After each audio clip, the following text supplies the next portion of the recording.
নমস্কাৰ সকলোকে স্বাগতম জনাইছোঁ। আজি বহুদিনৰ বিৰতিৰ অন্তত এটা ভিডিঅ' প্ৰস্তুত কৰিছোঁ। আশা কৰিম সকলোৱে ভিডিঅ'টো চাব। আৰু ভিডিঅ'টোত আজি মূলতঃ আমি মিউচুৱেল ট্ৰান্সফাৰ তথা ছিংগুল ট্ৰান্সফাৰৰ ক্ষেত্ৰত পপুলেশ্যন চেঞ্চাছ যিটো আমাৰ হ'বলৈ গৈ আছে এতিয়া, সেই চেঞ্চাছে আমাৰ মিউচুৱেল ট্ৰান্সফাৰৰ ক্ষেত্ৰত কিবা অসুবিধাৰ সৃষ্টি কৰিব নেকি, এই ক্ষেত্ৰত কেইটামান কথা আলোচনা কৰিবৰ বাবে মূলতঃ ভিডিঅ'টো প্ৰস্তুত কৰিছোঁ। এতিয়া কথা হ'ল যে আমাৰ যিসকল শিক্ষক শিক্ষয়িত্ৰী নতুনকৈ স্নাতকোত্তৰ হওক বা LP UP যিসকল ঘৰৰ পৰা যথেষ্ট দূৰণিত এপইণ্টমেণ্ট লাভ কৰিছিলে, তেখেতলোকে বহুদিনৰ পৰা আগ্ৰহেৰে ৰৈ আছিলে যে মিউচুৱেল ট্ৰান্সফাৰৰ কাম কাজখিনি বা ছিংগুল ট্ৰান্সফাৰ বা মিউচুৱেল ট্ৰান্সফাৰ এইখিনি আগবাঢ়ক। আৰু যিহেতু আমাৰ নতুনখিনিয়ে ছিংগুল ট্ৰান্সফাৰৰ কাৰণে আবেদন কৰিব নোৱাৰে, গতিকে এনেকুৱা বহু সংখ্যক শিক্ষক শিক্ষয়িত্ৰী আছে যিসকলে বহুদিনৰ পৰা মিউচুৱেল পোৱা নাই আৰু তেওঁলোক ছিংগুল ট্ৰান্সফাৰৰ বাবে এলিজিবল হৈছে। গতিকে তেওঁলোকে ছিংগুল ট্ৰান্সফাৰৰ বাবেও আবেদন কৰিছে আৰু তেওঁলোকেও ৰৈ আছে যে তেওঁলোকৰ ট্ৰান্সফাৰ অৰ্ডাৰটো আহক আৰু নিজৰ ওচৰৰ বিদ্যালয় এখনলৈ ট্ৰান্সফাৰ হৈ আহি পেলাই ভালকৈ নিজৰ সেৱাত ব্ৰতী হওক, এইটোৱে সকলোৱে আশা কৰি আছে যিসকলে দূৰণিত পাইছে। এতিয়া এইখিনিতে এটা বাধা আহি পৰিছে, সেইটো হৈছে চেঞ্চাছৰ কথাটো। যিহেতু শিক্ষামন্ত্ৰী মহোদয়ে স্পষ্টকৈ কৈছে যে আমাৰ যিটো ট্ৰান্সফাৰ অৰ্ডাৰ আৰু ৰিলিজিং যিটো ৰিলিজ অৰ্ডাৰ, সেইটো দুইটা বেলেগ বস্তু। ট্ৰান্সফাৰ অৰ্ডাৰ ওলাই যোৱাৰ পাছতো যদিহে জিলা প্ৰশাসনে ৰিলিজ অৰ্ডাৰ নিদিয়ে, তেনেহ'লে তেওঁ ট্ৰান্সফাৰ অৰ্ডাৰটো লাভ কৰাৰ পাছতো তেওঁ ট্ৰান্সফাৰ লাভ নকৰে। মানে তেওঁ ট্ৰান্সফাৰ অৰ্ডাৰটো ওলাই থাকিব, কিন্তু যেতিয়া জিলা প্ৰশাসনে তেওঁক ৰিলিজ কৰিব তেতিয়াহে তেওঁ ট্ৰান্সফাৰ হৈ পেলাই সেই নিজৰ ওচৰৰ স্কুলখনলৈ আহিব পাৰিব। এতিয়া কথা হ'ল যে আমাৰ মিউচুৱেল ট্ৰান্সফাৰৰ ক্ষেত্ৰত বা ছিংগুল ট্ৰান্সফাৰৰ ক্ষেত্ৰত জিলা প্ৰশাসনে ৰিলিজ অৰ্ডাৰ দিবনে নিদিয়ে, যিসকল চেঞ্চাছ ডিউটিত যিসকলৰ নাম আহিছে। এতিয়া যিসকলে ছিংগুল ট্ৰান্সফাৰৰ বাবে আবেদন কৰিছে, যিসকলৰ চেঞ্চাছত নাম আহিছে, তেখেতলোকৰ ৰিলিজ অৰ্ডাৰটো একেবাৰে নিদিয়ে, সেইটো একদম স্পষ্ট। কাৰণ ছিংগুল ট্ৰান্সফাৰৰ ক্ষেত্ৰত তেওঁৰ ঠাইত বেলেগ এজন মানুহ নাহে। গতিকে যদিহে তেওঁ কোনোবা এখন ডিষ্ট্ৰিক্টত যদি তেওঁক চেঞ্চাছৰ ডিউটিত তেওঁৰ নাম আহিছে, তেনেহ'লে তেওঁৰ সেই ডিউটিটো কৰিবই লাগিব। কৰাৰ পাছত যেতিয়া জিলা প্ৰশাসনে তেওঁক ৰিলিজ কৰি দিয়ে, তেতিয়াহে তেওঁ ট্ৰান্সফাৰটো লাভ কৰিব পাৰিব। গতিকে ছিংগুল ট্ৰান্সফাৰৰ ক্ষেত্ৰত সেইটো তাত কোনো সন্দেহ নাই যে যিসকলৰ চেঞ্চাছত নাম আহিছে তেওঁলোকে ৰিলিজ অৰ্ডাৰ লাভ নকৰে, সেইটো একদম স্পষ্ট কথা। আৰু এটা কথা তাতে আছে যে তেওঁলোকে যদি এতিয়াই যিহেতু আমাৰ কামবোৰ আৰম্ভ হোৱা নাই, যদিহে কিবা কৰি যদি নামটো কৰ্তন কৰিব পাৰে তেনেহ'লে সেইটো বেলেগ কথা। কিন্তু নাম কৰ্তন কৰাটো একেবাৰে বৰ এটা জটিল কাম, সেইটো কোনো তেওঁলোকে এক্সকিউজ মানি নলয়, সেইটো আপোনালোক সকলোৱে জানে। যদিহে কিছু ক্ষেত্ৰত যদিহে আমাৰ শাৰীৰিক অসুস্থতা থাকে বা গৰ্ভৱতী কোনোবা মহিলা যদি থাকে, তেনেকুৱা ক্ষেত্ৰত বা অত্যন্ত যদি বেছি শাৰীৰিক অক্ষমতা থাকে, তেওঁ যদি অপাৰগ হয় কামটো কৰিবলৈ, তেতিয়াহে তেওঁক মানে ৰিলিজ কৰি দিয়ে এই কামবোৰৰ পৰা। গতিকে এনেই সাধাৰণতে গ'লে কোনো লাভ পোৱা নাযায়, তাত কোনো ধৰণৰ মানে সময়হে অপব্যয় কৰা হয়। গতিকে যিসকলৰ ছিংগুল ট্ৰান্সফাৰৰ কাৰণে আশা কৰিছে, যিসকলে এইবাৰ আবেদন কৰিছে আৰু যদি চেঞ্চাছত আপোনাৰ নাম আহিছে, তেনেহ'লে আপুনি আৰু আশা বাদ দিয়ক, এতিয়া ইমান সোনকালে আপুনি ৰিলিজ নাপায়। আৰু এইটো যিহেতু আমাৰ 3টা ফেজত যিহেতু চেঞ্চাছটো হ'ব, যদিহে এটা ফেজ শেষ হোৱাৰ পাছত যদি ৰিলিজ কৰি দিয়ে তেনেহ'লে নাজানো, কিন্তু যিহেতু 3টা ফেজৰ কাৰণেই এজন ব্যক্তিক লোৱা হয়, এজন কৰ্মচাৰীক লোৱা হয়, গতিকে যেতিয়া একেবাৰে ফাইনেল যিখন আমাৰ চেঞ্চাছৰ যিটো লিষ্ট ওলাবগৈ ফেব্ৰুৱাৰী মাহত, 2027 চনৰ ফেব্ৰুৱাৰী মাহত যিহেতু শেষ হ'বগৈ বুলি কৈছে, গতিকে তেতিয়াহে হয়তো ৰিলিজ পাবগৈ। মানে এতিয়াই যদি ট্ৰান্সফাৰ অৰ্ডাৰ ওলায়ো, তেনেহ'লে আপুনি ৰিলিজটো একেবাৰে 2027 চনৰ ফেব্ৰুৱাৰী মাৰ্চ এনেকুৱাতহে আপুনি লাভ কৰিবগৈ।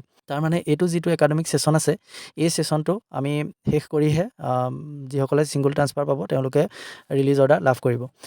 আৰু এতিয়া আহিলে মিউচুৱেল ট্ৰান্সফাৰৰ কথাটো। মিউচুৱেল ট্ৰান্সফাৰৰ ক্ষেত্ৰত এতিয়া একো ক'ব নোৱাৰি, কাৰণ মিউচুৱেল ট্ৰান্সফাৰৰ ক্ষেত্ৰত যিহেতু এজন ব্যক্তিৰ ঠাইত আন এজন ব্যক্তি আহিব, গতিকে এই ক্ষেত্ৰত ৰিলিজ অৰ্ডাৰ জিলা প্ৰশাসনে দিয়াৰ এটা চান্স আছে। কিন্তু জিলা প্ৰশাসনে ৰিলিজ অৰ্ডাৰ নিদিব যেন মোৰ অনুমান হৈছে। কাৰণ কেলৈ, এজন ব্যক্তিয়ে যেতিয়া এখন ডিষ্ট্ৰিক্টত তেওঁ যেতিয়া এটা চেঞ্চাছত যেতিয়া তেওঁৰ নাম আহিব বা এটা ডিউটি যেতিয়া তেওঁ লাভ কৰিব চৰকাৰী, তেতিয়া তেওঁ অফিচিয়েলি তেওঁৰ নামটো ৰেজিষ্টাৰ হয়। গতিকে তেওঁৰ ঠাইত আকৌ বেলেগ এজন মানুহ আহিলেও সেই তেওঁৰ নামটো আকৌ কৰ্তন কৰি আকৌ নতুন এজন মানুহৰ নাম অফিচিয়েলি ইনক্লুড তেওঁলোকে নকৰে। সেইটো যিহেতু আকৌ ট্ৰেইনিঙৰ কথাও আছে, যদিহে সেই ব্যক্তিজনে যদি নিৰ্দিষ্ট জিলাখনত কৰ্মচাৰীজনে যদি ট্ৰেইনিং লাভ কৰে, আৰু গতিকে ইজন মানুহে হয়তো যিজন কৰ্মচাৰী, যিজন শিক্ষক, তেখেতে হয়তো চেঞ্চাছ ডিউটিত তেওঁৰ নাম নাহিবও পাৰে, তেওঁ ট্ৰেইনিং লাভ নকৰিবও পাৰে। গতিকে এনেকুৱা ক্ষেত্ৰত কিছুমান অসুবিধা আহি পৰিব। গতিকে মিউচুৱেলৰ ক্ষেত্ৰতো যদিহে চেঞ্চাছত নাম আহিছে চেঞ্চাছ ডিউটিত, তেতিয়াহ'লে ৰিলিজ অৰ্ডাৰ জিলা প্ৰশাসনৰ ফালৰ পৰা ৰিলিজ অৰ্ডাৰ লাভ কৰাটো একেবাৰে আশাহীন বুলি আপোনালোকে ধৰি থওক, আশা কৰি নাথাকিব। যদিহে নাম আহিছে চেঞ্চাছ ডিউটিত, তেনেহ'লে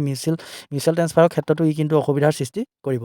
আৰু এইখিনিতে আমাৰ নগাঁও ডিষ্ট্ৰিক্টত এখন লিষ্ট ইতিমধ্যে প্ৰকাশ পাইছে। লিষ্টখনত বিভিন্ন কৰ্মচাৰীৰ নাম আহিছে। আমাৰ স্কুলত আমি নতুনকৈ যি 3জন এপইণ্টমেণ্ট লাভ কৰিছিলোঁ, আমাৰ 3জনৰে নাম আহিছে চেঞ্চাছত। গতিকে আমাৰ ক্ষেত্ৰতো এতিয়া একেবাৰে ক্ষীণ হৈ আছে মিউচুৱেল ট্ৰান্সফাৰ লাভ কৰাৰ ক্ষেত্ৰত।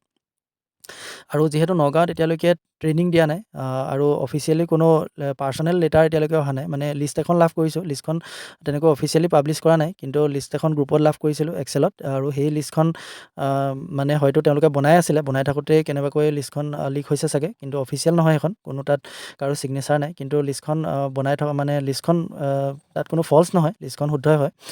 গতিকে যেতিয়া ট্ৰেইনিং হ'ব, ট্ৰেইনিং হ'লে এখন পাৰ্চনেল লেটাৰ আহিব পাৰ্চনেলি চবলৈকে ট্ৰেইনিঙৰ কাৰণে। সেই লেটাৰখন অহাৰ পাছত আৰু ৰিলিজ অৰ্ডাৰ লাভ কৰাটো একেবাৰে সম্ভৱ হৈ পৰিব। গতিকে তাৰ আগতে যদি মিউচুৱেলৰ কিবা কাম কাজ যদি আগবাঢ়ে, তেনেহ'লে যদি কিবা হয় আৰু তেতিয়াহ'লে নাজানো, কিন্তু আশাটো একেবাৰে ক্ষীণ। গতিকে যিসকলে মিউচুৱেল ট্ৰান্সফাৰৰ কাৰণে আবেদন কৰি থৈছে আৰু আপোনালোকৰ যদি চেঞ্চাছত নাম আহিছে, তেনেহ'লে আপোনালোকৰ আশাটো একেবাৰে এৰি থওক, নহ'লে পাছত মনটো বেয়া লাগিব। আৰু যিসকলে এতিয়া আগতে কিন্তু আপোনালোকৰ এটা কথা চাবচোন, যিসকলে প্ৰথমতে বহু দূৰণিত যেতিয়া আপোনালোকে চাকৰি লাভ কৰিছিলে, তেতিয়া আপোনালোকে যেনেকৈ ভাবিছিলে যে মই সোনকালে আহিব লাগে ঘৰৰ ওচৰলৈ, এতিয়া বহুতৰ চাগে এনেকুৱাও হৈছে যে তাত যিখিনি ল'ৰা ছোৱালী আছে বা ষ্টাফ আছে বা স্কুলৰ যিটো শৈক্ষিক পৰিৱেশ বা যিটো আমি মানে যিখিনি পাইছোঁগৈ তাত, সেইখিনি এৰি পেলাই এতিয়া আহিবলৈ অলপমান মন নোযোৱা নিচিনাও হৈছে। আপোনালোকৰ হৈছে নাই বাৰু জনাবচোন, কিন্তু মোৰ কিন্তু পাৰ্চনেলি তেনেকুৱা হৈছে। তাৰমানে মই যেতিয়া ছামাৰ ভেকেশ্যনৰ আগত যেতিয়া ক্লাছত কৈছিলোঁ যে আমাৰ হয়তো আমি আৰু বেছিদিন থাকিব নোৱাৰিম, তেতিয়া মানে ল'ৰা ছোৱালীখিনিয়ে প্ৰায় চকুপানীয়ে টুকিছিলে। আৰু তেনেকুৱা এটা পৰিৱেশ দেখি পেলাই মানে বহুত বেয়া লাগিছিলে আচলতে। যিহেতু ল'ৰা ছোৱালীৰ প্ৰতি মৰম এটা সোমাই যায় আৰু আন্তৰিকতা এটা সোমাই যায় স্কুলখনৰ প্ৰতি, যিহেতু প্ৰথম স্কুল, প্ৰথম কৰ্মস্থান, গতিকে তাৰ এটা টানটো থাকেই।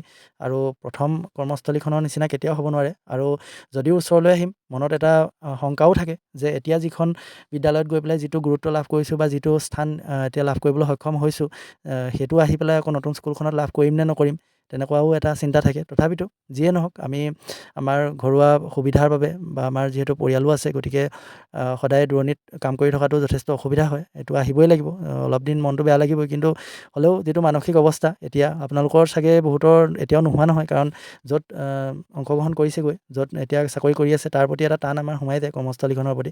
গতিকে আপোনালোকে কমেণ্ট কৰি জনাবচোন বাৰু আপোনালোকৰ কাৰ কাৰ তেনেকুৱা হৈছে যে প্ৰথম যেতিয়া জইন কৰিবলৈ গৈছিলে ইমান দূৰত, মই অতি সোনকালে মিউচুৱেল বা যেনে তেনে মুঠতে আহিব লাগে ঘৰৰ ওচৰলৈ, কিন্তু যেতিয়াই দিন গ'ল, এতিয়া আমাৰ যিহেতু 6-7 হৈছে আৰু আমাৰ জইন কৰা, গতিকে মেক্সিমাম মানে 6 মাহেই হৈছে চাগে, 6 মাহ 5 মাহ এনেকুৱা 7 মাহ।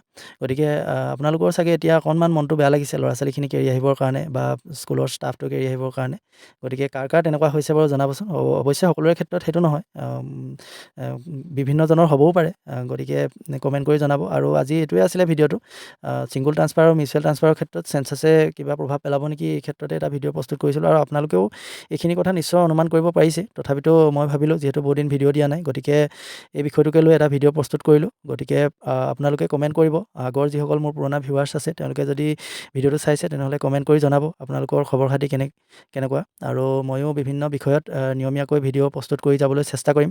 মই বিভিন্ন কাৰণত ভিডিঅ' দিব পৰা নাই, গতিকে পৰৱৰ্তী সময়ত সেইখিনি কথা ডিছকাছ কৰিম আৰু এতিয়াৰ পৰা নিয়মীয়াকৈ ভিডিঅ' দি যাবলৈ প্ৰয়াস কৰিম। গতিকে আজিলৈ ইমানেই। যদিহে ভিডিঅ'টো চাই ভাল লাগিলে, তেনেহ'লে লাইক এটা কৰিব, আৰু যদিহে নতুনকৈ মোৰ চেনেলটোত ভিজিট কৰিছে, তেনেহ'লে চেনেলটো ছাবস্ক্ৰাইব কৰি ল'ব বুলি আশা কৰিলোঁ। ধন্যবাদ।